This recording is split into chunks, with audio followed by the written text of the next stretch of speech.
Good morning दोस्तों। और आप सब अच्छे होंगे उम्मीद करते हैं, है ना। तो आज का जो क्लास जो है, जो हमने देखा है कि लर्निंग प्रोसेस के दौरान हम लोग अपना क्लास को आप लोगों को प्रोवाइड कर रहे हैं, है ना। तो इस कड़ी में जो हमने एक सफ़र शुरू करा था, है ना, इंडस वैली सिविलाइजेशन, सिंधु घाटी सभ्यता को जानने के लिए, उसके बारे में जो अपनी एक समझ इसको विकसित करने के सफ़र को हम फिर अगली कड़ी को फिर इसमें जोड़ रहे हैं, है ना। और आगे की तरफ हम देखेंगे कि जो हम लास्ट क्लास में चर्चा कर रहे थे कि किस तरह सिंधु घाटी सभ्यता जो है वो किस तरह अपने छाप को, अपनी पहचान को, अपने गुणों को, है ना, किस तरह भारत के ही नहीं बल्कि विश्व के अन्य सभ्यताओं में भी अपनी छाप को छोड़ी है। अपनी जो सजीवता है, अपनी जो अस्तित्व है अभी तक बना के रखी है। जो उस समय में जो चीज़ें चल रही थी, उपयोग में जो चीज़ें लाई जा रही थी, चाहे वो बर्तन हो, चाहे आभूषण हो, बहुत सारी चीज़ें, चाहे वहाँ की तकनीकें हो, है ना, बहुत सारी चीज़ें जहाँ पे उनकी सामाजिक पद्धति हो, राजनीतिक पद्धति हो, बहुत सारी चीज़ें जो है काफ़ी हद तक आज के आधुनिक काल में हम देख रहे हैं, आधुनिक भारत में, आधुनिक विश्व में हम देख रहे हैं। तो कहीं न कहीं वो अपनी सजीवता को बनाए हुए दिखते हैं। तो कहीं न कहीं ये जो सजीवता उसकी बनी है, जो अपने अस्तित्व को बनाए रखी है, अभी वो समय में अपनी सजीवता को जो बनाए रखी है, तो कहीं न कहीं उनका अपना कुछ गुण होगा, कुछ विशेषताएँ होंगी, है ना? कुछ उनकी क्वालिटी फीचर्स होंगी, जिसके कारण वो अपने आप को या अभी आधुनिक काल तक अपने आप को जीवित रखी हुई है उस सभ्यता। आज से साढ़े 4,000 पहले उन सभ्यता की उत्पत्ति हुई थी, सिंधु घाटी सभ्यता। लेकिन आज साढ़े 4,000 बाद भी उसके झलकों को हम देख पा रहे हैं, है ना? उसकी विशेषताओं को हम अपने पुस्तकों में ही नहीं, बल्कि अपने दैनिक जीवनों में भी हम व्यवहार कर सकते हैं। सिंपल उदाहरण से आपको समझाएँगे इस बात को। आज से कुछ वर्ष पहले तक हम ये जानते थे कि आना चलता था। 1 आना, 2 आना, 3 आना, है ना? मतलब क्या होता था कि ₹1 में 16 आना होता था, है ना? ₹1 बराबर 16, हैं? ₹1, है ना? ₹1 बराबर 16 आना, है ना? लेकिन अब के समय, वर्तमान समय में कुछ वर्ष पहले से अब हो गया है ये सिस्टम ₹1 में 100 पैसा, ठीक है? तो आज आधुनिक काल तक ये सिस्टम चल रहा था, यानी जो जो आपकी मुद्रा का जो सिस्टम था, जो मुद्रा प्रणाली आज से साढ़े 4,000 साल पहले सिंधु घाटी सभ्यता में चल रही थी, आना का सिस्टम।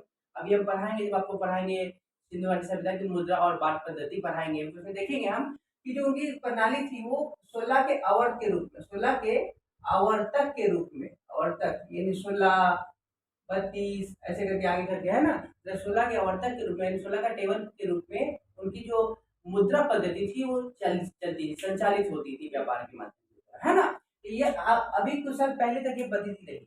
आज भी उस समय की जो तकनीक है उसको आज फॉलो की जा रही है। मान लीजिए कि जो नालियों के ऊपर जो ढकी जा रही है, ये उनकी पद्धति है। आज जो बड़े-बड़े होटलों में स्विमिंग पूल बनाई जा रही है, ये उनकी पद्धति है। पहले से हम पढ़ेंगे मोहनजोदड़ो में स्नानागार मिला, विशाल स्नानागार मिला, है ना? फिर अब देखिए अन्नागार मिला, है ना? हड़प्पा से मिला, मोहनजोदड़ो से मिला है। आज भी बहुत सारे जगहों पे, गाँव में, शहरों में उसी तकनीक के द्वारा क्या अन्नागार। तो कुल मिलाकर हमें समझेंगे कि जो सिंधु घाटी सभ्यता है वो भले ही आज से हजारों साल पहले खत्म हो गई, नष्ट हो गई, जिसके कारण भी अभी हम चर्चा करेंगे, है ना, खत्म हो गई, लेकिन फिर भी उसकी सजीवता अभी भी बनी हुई है, क्योंकि उनकी जो झलके हैं, जो प्रवृत्तियां हैं, जो उसकी विशेषताएं हैं, है ना, वो अभी भी हमारे समाज में, है ना, वो दिखने को सामाजिक स्तर पे या धार्मिक स्तर पे देखने को मिलते हैं। उस समय जो पूजा पद्धति चलती थी, प्राकृतिक पूजा, पौधों की पूजा, पशुओं की पूजा, है ना, ये पद्धति अभी भी चलती आ रही है। तो कहीं ना क्या हम कुल मिलाकर यही कहेंगे कि भले ही हजारों साल पहले इस सभ्यता का, सिंधु घाटी सभ्यता का विनष्टीकरण हो गया था, समाप्ति हो गई थी, फिर भी वो अभी भी हमारे समाज में, हमारे समाज के पक्षों में, परिप्रेक्ष्यों में अभी भी जीवित है ना। तो किन आधारों पे कहेंगे, क्या क्या विशेषताएं रही, क्या क्या गुण रही सिंधु घाटी सभ्यता के, इस पे आज से व्यापक तरीके से, बहुत बारीकी तरीके से, है ना, इस पर चर्चा करेंगे और एक एक चीज को समझेंगे, है ना, कि किन आधारों पर इसको प्राचीन जो भारत है उसमें एक गौरवशाली स्थान इसको प्राप्त है ना? किन कारणों के कार्य से भारत में जो आधुनिक काल का जो अभी जो आधुनिक काल चल रहा है, इसमें इसका बहुत बड़ा योगदान है ना? हम देखेंगे क्या-क्या इनकी प्रवृत्तियाँ हुई, क्या-क्या इनकी प्रौद्योगिकी में क्या-क्या इनका योगदान रहा, है ना? सामाजिक राजनीतिक क्षेत्र में क्या योगदान रहा, है ना? व्यापार के क्षेत्र में क्या योगदान रहा, जिसका लाभ आज आधुनिक भारत, आधुनिक विश्व प्राप्त कर रहा है ना, लाभान्वित हो रहा है। तो एक-एक करके हम देखेंगे, तो एक-एक पॉइंट हम आपको एक चार्ट बना लेते हैं, उस चार्ट के माध्यम से हम लोग एक पॉइंट्स को हम लोग इलैबोरेट करेंगे, है ना, उसको कॉम्प्रिहेंसिव वे से उसको एक्सप्लेन करेंगे, व्याख्यान करेंगे, ठीक है। तो देखते हैं, चलिए देखते हैं, एक एक पॉइंट को अब यहाँ पे इलैबोरेट करते हैं, है ना, देखते हैं, चलिए, ठीक है। तो सिंधु घाटी जो सभ्यता है ना, सिंधु घाटी सभ्यता, सिंधु घाटी सभ्यता, है ना, इसी को क्या कहते हैं, Indus valley civilization, Indus valley civilization, इसी को शॉर्ट में क्या कहते हैं, आईवीसी, है ना, शॉर्ट में क्या बोलते हैं, IVC, Indus valley civilization, Sindhu घाटी सभ्यता। तो देखिए एक एक पॉइंट को हम फ्लो चार्ट में आपको यहाँ पे दिखा रहे हैं, और एक एक पॉइंट को बहुत ही बारीकी से, बहुत ही व्यापकता के साथ हम एक एक पॉइंट को यहाँ समझने की कोशिश करेंगे और सही मायने में जानेंगे। और ये जो एक सफर हमने शुरू करा है ना, ये जर्नी, है ना, to Indian civilization with me, है ना, तो आपको ये अनुभव होगा, ऐसा लगेगा कि आप उस समय में हो, है ना, प्रयास मेरा रहेगा कि आपको ऐसा प्रतीत हो जैसे आप उस समय में हो, एक एक चीज को आप अनुभव कर रहे हो, है कि नहीं। तो इसी तरीके से हम आज पढ़ेंगे, एक एक पॉइंट को समझेंगे। तो देखिए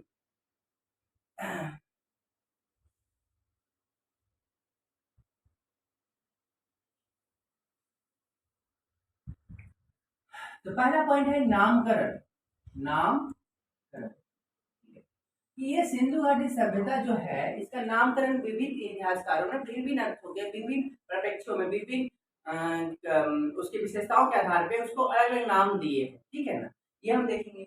उसका अगला देखेंगे कि इसका कालक्रम क्या है, कालक्रम या काल निर्धारण कर सकते हैं कि इसका जो समय का निर्धारण जो इतिहासकारों ने करा है ना, वो किस आधार पे करा है, वो किस कारणों के आधार पे करा है, ये हम देखेंगे, ठीक है।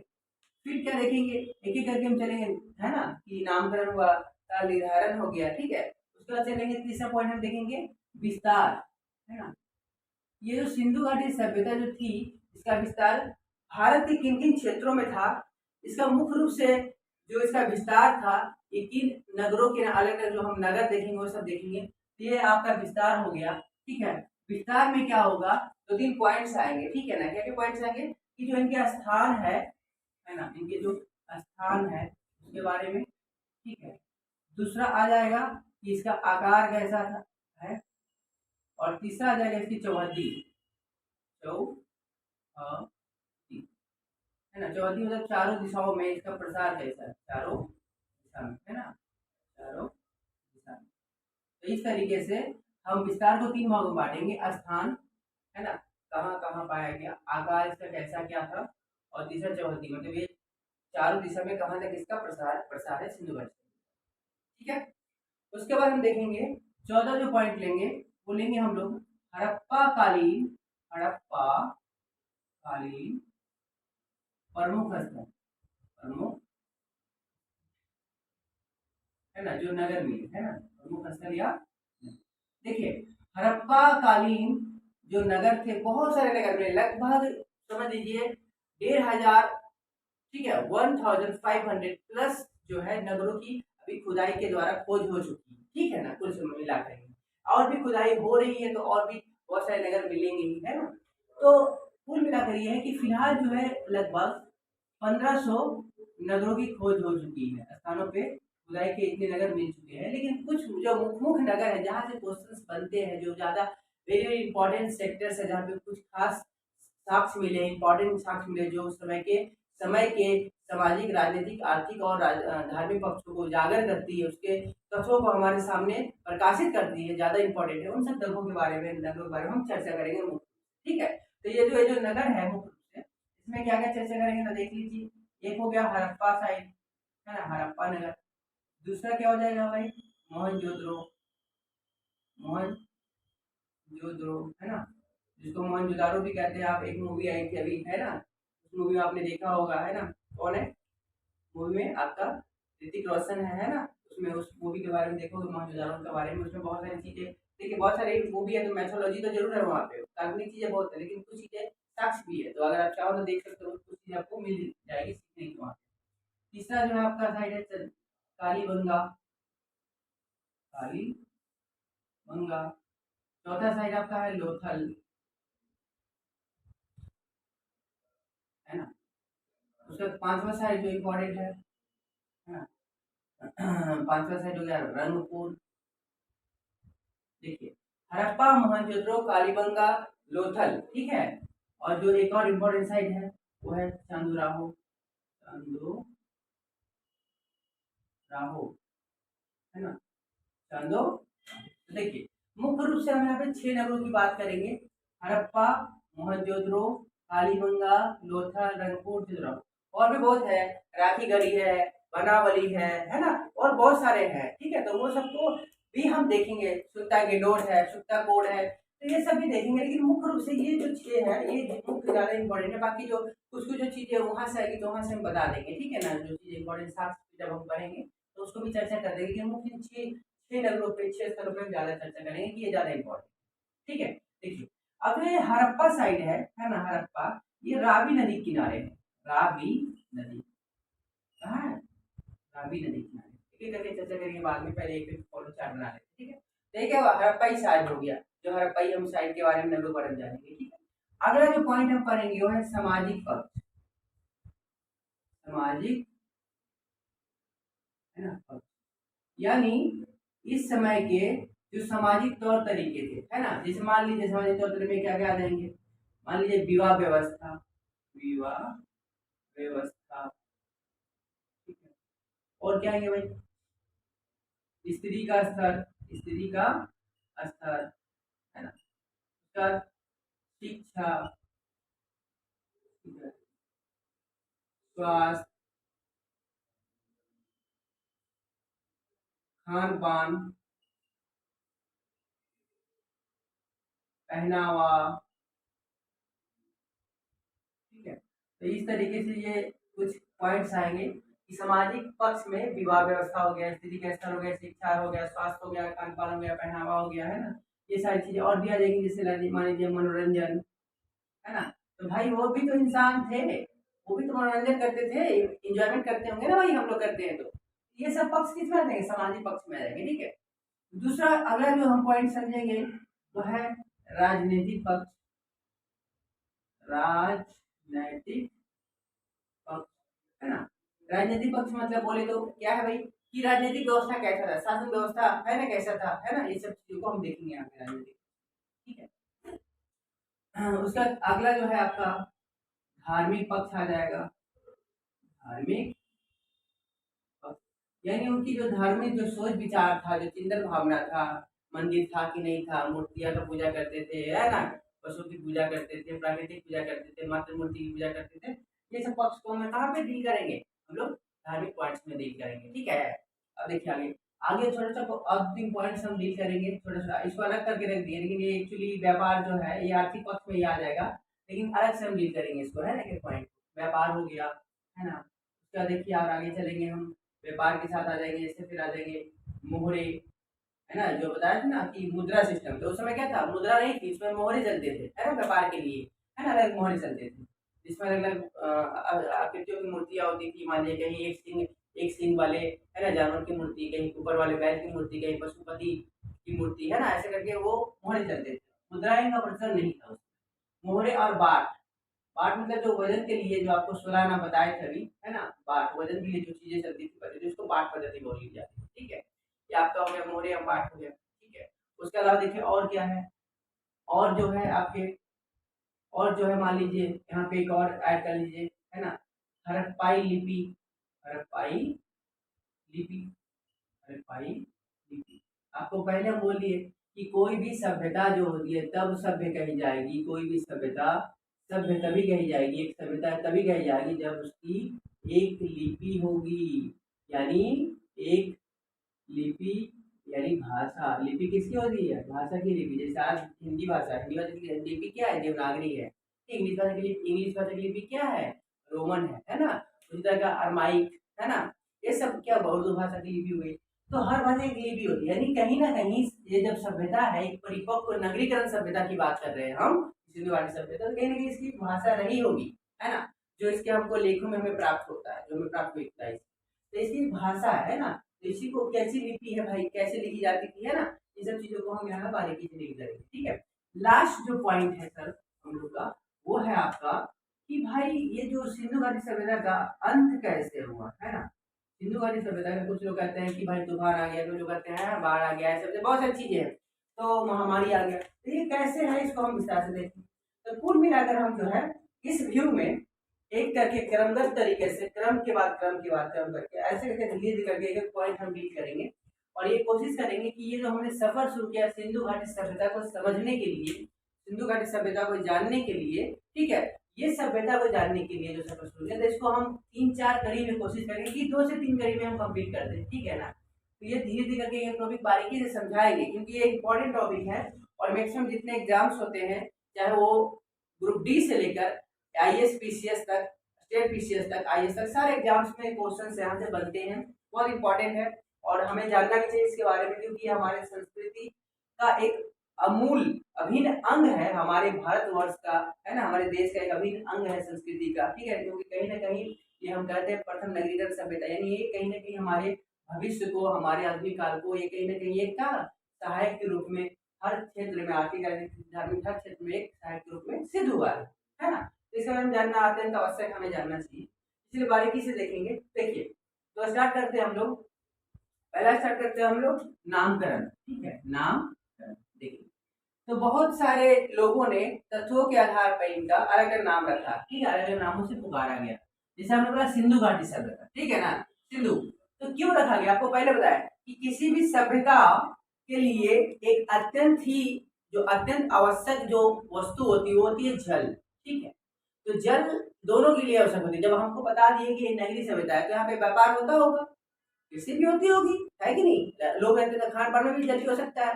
तो यानी इसलिए ये नदी के किनारे, यही नहीं बल्कि जितनी सभ्यता है, सिंध की सभ्यता, मेसोपोटामिया सभ्यता, है ना, आपके क्या कहते हैं उसको, सुमेरियन सभ्यता, है ना, ये सब सभ्यता, सुमेरियन सभ्यता जज्जा फरात नदी किनारे स्थित है ना, इसी तरह से सिंधु घाटी सभ्यता सिंधु नदी किनारे से। तो उस नदी के किनारे होने कारण, नदी के कारण, है ना, उसका नाम, नदी के कारण, है ना, उसका नाम क्या पड़ा, सिंधु घाटी सभ्यता, ठीक है, किसी कारण, नदी के कारण इसका नाम क्या पड़ा, सिंधु घाटी, है ना, सिंधु घाटी सभ्यता पड़ा इसका नाम, ठीक है। देखिए पहला नाम क्लियर है। दूसरा देखिए, दूसरा इसको नगरीकरण सभ्यता बोलते हैं, क्या बोलते हैं, नगरीकरण, नगरीकरण सभ्यता, है ना। और नगरीकरण नहीं, सिर्फ नहीं, प्रथम नगरीकरण, यानी अगर हम इतिहास में बोलेंगे प्रथम नगर का विकास कब हुआ, वो सिंधु घाटी सभ्यता के समय ही हुआ था, इसलिए सिंधु घाटी सभ्यता को प्रथम नगरीकरण सभ्यता भी कहा जाता है, ठीक है। क्योंकि इसके कारण ये है मुख्य रूप से क्योंकि यहाँ पे जो पेशा था, मुख्य जो साधन, ये व्यवसाय के जो साधन थे वो क्या थे, वे व्यापार था।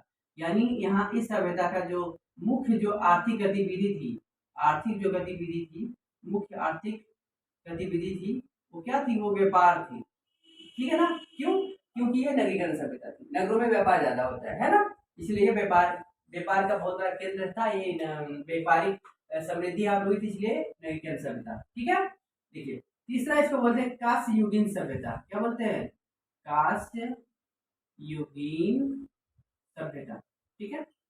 यानी कांस्य युगीन, देखिए ध्यान दें, कांस्य मतलब कांसा, कांस्य मतलब कांसा, ब्रोंज, है ना, क्या बोलते हैं, ब्रोंज, है ना।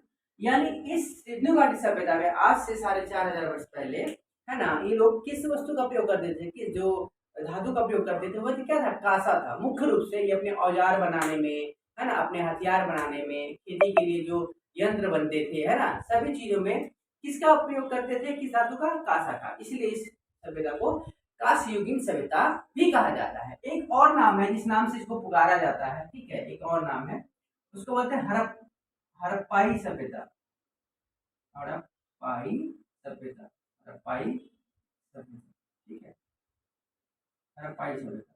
तो भाई अब इसको हड़प्पाई सभ्यता क्यों बोला जाता है, तो ध्यान समझिएगा। ये जो हड़प्पाई सभ्यता था, सबसे पहले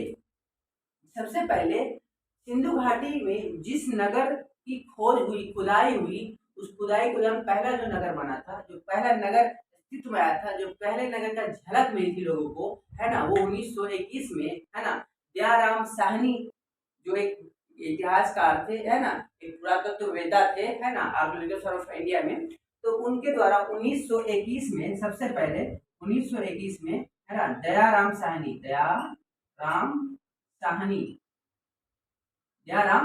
के द्वारा 1921 में हड़प्पा नगर की खोज की गई थी, हड़प्पा नगर की खोज की गई थी, है ना, हड़प्पा नगर की खोज की गई थी। इसीलिए यानी पहला नगर जो मोहनजोदड़ो बना, जो नगर सिंधु घाटी सभ्यता का था, वो कौन था? हड़प्पा था। इसीलिए इस सभ्यता का नाम हड़प्पा कालीन सभ्यता या हड़प्पाई सभ्यता भी कही जाती है। तो ये कुल मिलाकर एक पॉइंट्स को हम समझे कि नगर जो सिंधु घाटी सभ्यता जो है, इसका नामकरण कैसे हुआ, किन अर्थों में इनका नामकरण, किन किन आधारों पे, किस किस प्रासंगिकता के साथ, किन किन गुणों के साथ, किन कारणों के कारण इसका अलग अलग नाम रखा गया है ना। सिंधु घाटी सभ्यता, नगरीकरण सभ्यता, कास्कीय सभ्यता, हड़प्पाई सभ्यता। ठीक है, ये हो गया नामकरण। दूसरा जो पॉइंट है आपका काल निर्धारण। काल निर्धारण तो देखिए, बहुत सारे इतिहासकार अलग अलग देते हैं। कुछ बोलते हैं कि 2250 ईसा पूर्व से हुआ, ठीक है, कुछ और भी बोलते हैं, लेकिन मुख्य रूप से जो इनका काल निर्धारण काल माना जाता है, वो माना जाता है 2500, लगभग 2500 बीसी से 1500 बीसी। यही मुख्य रूप से ये काल माना जाता है। ठीक है, कुछ लोग बोलते हैं 2250 से, है ना, 2250 से 1400 तक, है ना, 1450 तक बोलते हैं। तो ऐसे करके है, लेकिन मुख्य रूप से जो ज्यादा व्यवहारिक है, ज्यादा एक्सेप्टेबल है, जिसको ज्यादा स्वीकार लोग किए हैं, एक नाम था, है ना, व्हीलर। व्हीलर, है ना, ये इतिहासकार थे, है ना, इतिहासकार थे। इनके कथनों के द्वारा 2500 ईसा पूर्व से 1500 ईसा पूर्व तक जो है सिंधु घाटी सभ्यता का अस्तित्व रहा, यानी लगभग 1000 साल तक। कितने साल तक? 1000 साल तक ये जो व्यापकता को स्वरूप को लिए अपने में समेटे हुए जो सिंधु घाटी सभ्यता भारतीय इतिहास काल का एक गौरवशाली इतिहास माना जाता है। ये 2500 से लगभग बीसी से लेकर 1500 बीसी तक रहा, विलर के अनुसार। विलर, है ना, क्या नाम था? विलर है, एक इतिहासकार थे। लगभग 1000 साल तक ये अस्तित्व में बना रहा, लेकिन मिटने के बाद भी आज भी हमारे समाज में इसका अस्तित्व बना हुआ है, अपने विभिन्न अर्थों में, आर्थिक दृष्टिकोण से, है ना, राजनीतिक दृष्टिकोण से, धार्मिक दृष्टिकोण से, है ना। और अगर ऐसा नहीं होता तो आज हम पीपल की पूजा नहीं करते, है ना, आज हम ऊपर वाले बैल की पूजा नहीं करते। ये सब क्या उस समय में होती थी, है ना। तो क्या करता है, ये इसकी प्रासंगिकता को दिखाता है कि सिंधु घाटी सभ्यता भले भी नष्ट हो गया, लेकिन आज भी हमारे बीच उसका अस्तित्व बना हुआ है कि नहीं। ठीक। तो यहाँ यहाँ हम समझ गए 2 पॉइंट, नामकरण और काल निर्धारण। ठीक, अब तो तीसरा पॉइंट समझेंगे हम, देखिए ध्यान से, विस्तार। यानी विस्तार की बात करेंगे तो कोई भी सभ्यता जो होती है ना, वो किसी एक छोटे से क्षेत्र में नहीं होती है। आपको पहले बता दें, संस्कृति और सभ्यता। संस्कृति क्या होता है? किसी भी छोटे से क्षेत्र में जो रहन सहन खान पान जो होता है, जो उनका व्यवहार होता है ना, उसकी संस्कृति होती है, भाषा होती है, लिपि होती है, ये छोटे से क्षेत्र में संस्कृति कहलाती है। लेकिन ये जब माइग्रेट होकर धीरे धीरे लोग फैलते फैलते करके बड़े क्षेत्र में फैल जाते हैं, वही संस्कृति रूपी जो बीज है, उस सभ्यता रूपी वृक्ष के रूप में परिपक्वता के साथ क्या होती है? परिवर्तित हो जाती है ना। ये जो संस्कृति रूपी जो बीज है, वो एक नए पौधे का निर्माण करती है, जिसका सभ्यता जो नाम कहलाता है कि नहीं। ये जो सभ्यता था, ये बहुत विशाल क्षेत्र में, भारत के बहुत बड़े हिस्से में क्या था, ये फैला हुआ था। ठीक है, तो मुख्य रूप से अगर हम कहेंगे कि जो हड़प्पाई जो ये सभ्यता है, सिंधु घाटी सभ्यता है, नगरीकरण सभ्यता है, कास्कीय सभ्यता है, ये सभ्यता मुख्य रूप से भारत के पश्चिमोत्तर क्षेत्र में, भारत के क्या पश्चिमोत्तर क्षेत्र, यानी कुल मिलाकर कहें तो राजस्थान, जम्मू कश्मीर के ऊपर से, मतलब जम्मू कश्मीर से लेके नीचे आपका महाराष्ट्र तक, ठीक है, और आपके इधर गुजरात से लेके आपके पश्चिमोत्तर, है ना, पश्चिम उत्तर प्रदेश तक, है ना। यानी कुल मिलाकर अगर थोड़ा सा मैप करें तो ध्यान से देखिए, छोटा सा मैप बनाएंगे हम, है ना, ज्यादा बड़ा नहीं बनाएंगे। देखिए जैसे ऐसा है, मान लीजिए, है ना,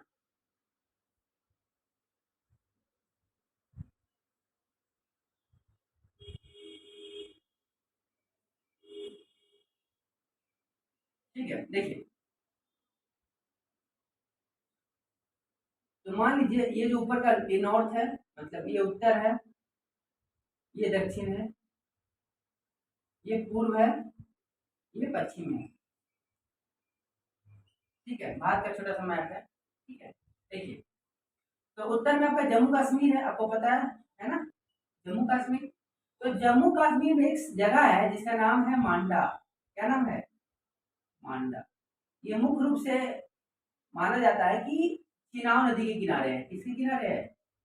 चिनाव नदी के किनारे एक जगह है मांडा, जम्मू कश्मीर। ठीक है, दूसरा देखिए जगह जो है, ये उत्तर में हो गया सबसे। दक्षिण में एक जगह है महाराष्ट्र में, दायमाबाद।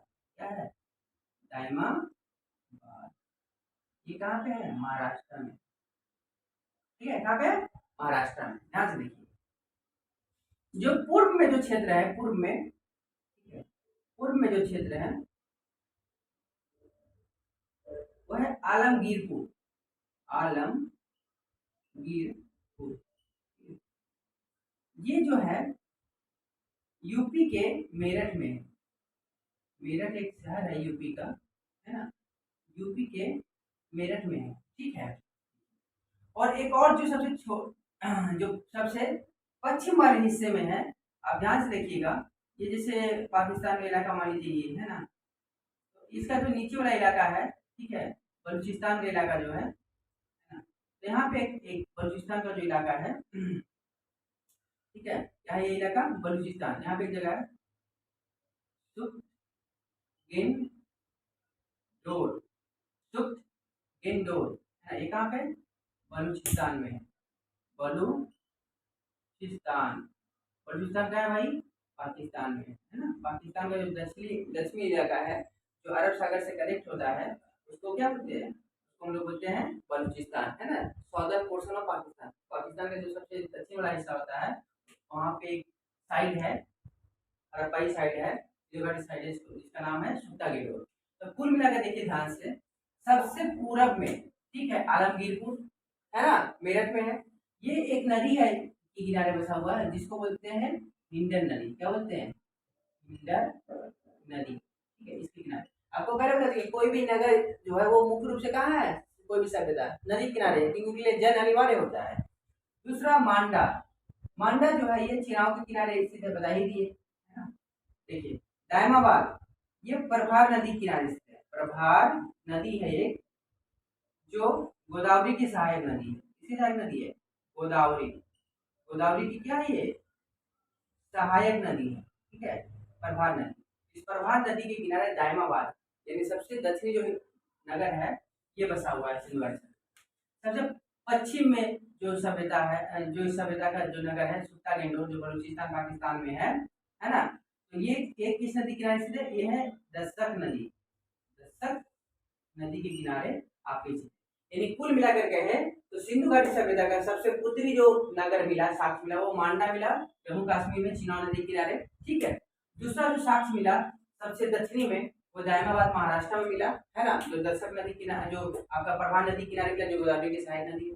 सबसे पूर्वी भाग में जो नगर मिला सिंधु घाटी का, वो आलमगीरपुर मिला, जो मेरठ में यूपी में है, जो हिंडन नदी किनारे स्थित है, ठीक है। और जो सबसे पश्चिमी भाग मिला वो सुख्ता गेंडोर मिला, बलूचिस्तान पाकिस्तान में, जो दस्तक नदी किनारे। तो ध्यान से देखिएगा, इस तरह क्या इसकी चौहद्दी है, ये मतलब ये चारों दिशाओं में इस तरह से, जो सबसे चारों दिशा में जो सबसे पूर्व पश्चिम उत्तर दक्षिण में जो मिले हैं नगर, इसको क्या बोलते हैं, चौहद्दी बोलते हैं, मतलब चारों दिशाओं में फैला है सिंधु घाटी सभ्यता इस तरह से। और इसकी जो कुछ आकृति जो है, इसकी आकृति कैसी है देखिए, जो इसकी आकृति है ना कुछ ऐसे है, देखिए कुछ ऐसे है,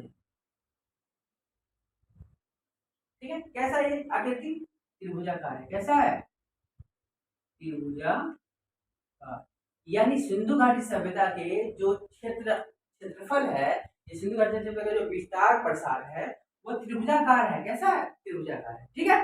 तो इस तरीके से हम ये समझ गए कि इसका विस्तार का स्थिति क्या है, कहाँ कहाँ विस्तार सिंधु घाटी हुआ, इसका उत्तरी चौहद्दी, दक्षिणी चौहद्दी, पश्चिमी पूर्वी चौहद्दी कहाँ कहाँ है, सबसे पूर्वी भाग में कौन सा नगर मिला, सबसे पश्चिमी भाग में, सबसे उत्तरी दक्षिण भाग में कौन सा नगर मिला, हमने विस्तार से यहाँ देखा। यदि कुल मिलाकर हम समझे इसके विस्तार और प्रसार को हमने सिंधु घाटी के देखा, ठीक है। अब आगे हम देखेंगे, देखिए ये हम आपको पहले बता चुके हैं कि जो ये वीडियो हम बनाएंगे आप लोग के लिए, छोटा छोटा वीडियो बना रहे हैं क्योंकि आपको इंटरेस्ट बना रहे, है ना, और बड़े आराम से प्यार से कंसेप्चुअल फैक्ट के साथ कंसेप्ट को भी आप बड़े प्यार से लेकर चलो, है ना। तो अगर हम एक ही साथ सारा बता देंगे ना तो आपको फिर अलग टाइप की चीज लगेगी, ठीक है ना, थोड़ा सा बोरियस लगेगा, इंटरेस्ट थोड़ा कम हो जाए। इसलिए हम इसको गए कि 2 से 3 पार्ट में, बड़े प्यार से 2 से 3 पार्ट में इसको बड़ी आनंद पूर्वक आपको एक एक चीज बहुत ही बारीकी से आपको इस सिंधु घाटी सभ्यता को समझाएंगे, जैसे अभी समझा रहे हैं। आपको ऐसा प्रतीत होगा, अनुभूति होगी, अनुभव होगा कि आप वहां पे खड़े हैं, उन सब चीजों को आप अनुभव कर रहे हैं कि नहीं। ये हमारा प्रयास है, इसलिए हम चीजों को बड़े बारीकी और धीरे धीरे तरीके से, है ना, 2-3 पार्ट्स में हम चीजों को खत्म करेंगे, है ना। तो आप थोड़ा सा पेशेंस रखिएगा, है ना। तो आज देखिए हम बेसिकली रूप से हमने देखा सिंधु घाटी सभ्यता का नामकरण देखा, काल निर्धारण देखा, विस्तार देखा। अब इसी कड़ी को अगले दिन हम लेके चलेंगे, हड़प्पा कालीन प्रमुख नगर और स्थल देखेंगे, राजनीतिक पक्ष देखेंगे, है ना, जिसमें विवाह व्यवस्था, स्त्री का स्तर हो गया, शिक्षा, स्वास्थ्य, खान पान, पहनावा, मनोरंजन, सभी को देखेंगे, है ना। फिर राजनीतिक पक्ष, धार्मिक पक्ष, व्यापार, है ना, कैसे थी, कृषि व्यवस्था कैसी थी वहाँ पे, है ना, मोहरे और बाढ़ की व्यवस्था कैसी थी, मुद्रा नहीं चलती थी, मोहरे चलती थी, है ना, जिसका व्यापार में बहुत बड़ा एक अनोखा योगदान रहा है मोहरों का। बाढ़ प्रणाली मतलब जो वजन के लिए जो सिस्टम था उसको बाढ़ प्रणाली बोलते थे। हड़प्पाई लिपि कैसी थी वहाँ पे, है ना, आज भी हड़प्पाई लिपि को पढ़ा नहीं गया है। जिस दिन हड़प्पाई लिपि को पढ़ने में हम सफल हो गए तो उस दिन जो ये अधूरा जो अधूरा सिंधु घाटी का जो इतिहास है उसको हम पूरी तरीके से हम समझ पाएंगे और अपनी जो समझ है उसको परिपक्वता के सर्वोच्च स्तर पर ले जा सकेंगे, है ना। पूरी बेहतरीन तरीके से हम उनकी संस्कृति को समझ पाएंगे, अपने इतिहास के गौरव को समझने में हम सफल हो पाएंगे। तो आज तक इसकी हड़प्पाई लिपि को पढ़ी नहीं गई है, लेकिन प्रयासरत है और जिस दिन ये पढ़ी में सफल करने में हो गया आर्कियोलॉजी सर्वे ऑफ इंडिया के जो ऑफिसर्स हैं, जो या जो अधिकारी हैं, तो हमारे इतिहास के एक अधूरे, है ना, एक अधूरे पन्ने को हम बेहतरीन तरीके से समझ पाएंगे और उस समय के लोगों की प्रवृत्ति, मनोचिंतन, चिंतन, है ना, उनकी स्थितियों के बारे में बेहतर तरीके से समझ हम विकसित कर पाएंगे, है ना। तो ये प्रयास अभी लगा हुआ है। इस बार देखेंगे कि सिंधु घाटी सभ्यता जो इतनी गौरवशाली सभ्यता रही है, एक प्रथम नगरीकरण सभ्यता रही है, जो पूरे विश्व को नगर के स्वरूप के रूप में परिचित कराई है कि नगर कैसे होते हैं, क्या क्या विशेषताएं होती, सब कुछ।